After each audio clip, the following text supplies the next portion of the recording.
गवारचा ठेसा बनवण्याकरता बघा मी गवार घेतली, इथं खोडून घेतली अशी आणि चांगली स्वच्छ धुवून घेतली आहे। आता आपण बाकीची तयारी करू। आता सगळ्यात पहिले बघा मी शेंगदाणे भाजून घेणार आहे। शेंगदाणे पण चांगले खरपूस भाजायचे। शेंगदाणे बघा भाजून घेतले, आता काढून घेते। आता इथे हिरव्या मिरच्या घेतल्यात बघा, अशा चिरून आता भाजून घेऊया आपण।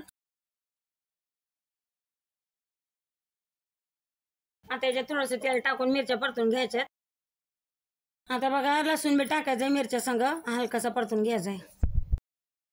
आता हे पण काढून घेऊया मिरची आणि लसूण। आता गवार बी बघा चांगली भाजून घ्यायचं आपल्याला। आता गवार बघा चांगली भाजून घेतली, आता हिला थंड होऊ देऊ। आता बघा शेंगदाणे बी आता वाटून घ्यायचे, जास्त बारीक नाही करायचे। आता बघा शेंगदाणे वाटून घेतले असे जाडसर, त्याच्यात मिरची आणि लसूण बी वाटून घेऊ।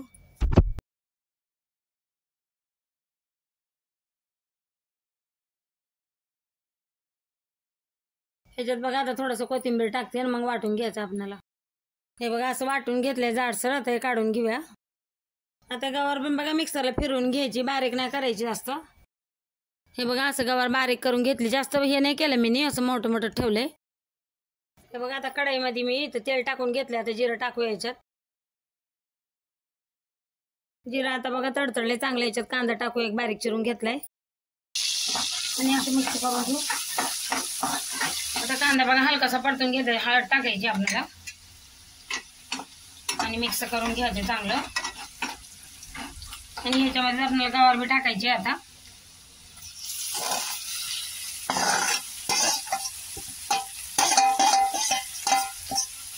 चांगला मिक्स करून घ्यायचंय तेलामध्ये। आता बघा परतून घेतली गवार आपला ठेसा गवारीचा।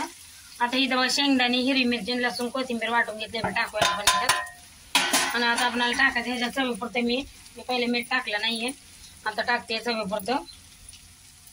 आणि आता आपल्याला चांगलं मिक्स करून घ्यायचंय। आता याला बघा झाकण ठेवून मी बारीक गॅस केलाय आणि आपल्याला चांगलं होऊ द्यायचं आता ठेसा। हे बघा झालाय आपला आता गवारीचा ठेसा। आता गॅस बंद करायचंय आणि याच्यात थोडीशी कोथिंबीर टाकते मी आता आणि हे पण मिक्स करून घेऊ आपण चांगलं। तयार आहे बघा आपला गवारीचा ठेसा। व्हिडिओ आवडला तर लाईक सबस्क्राईब करा।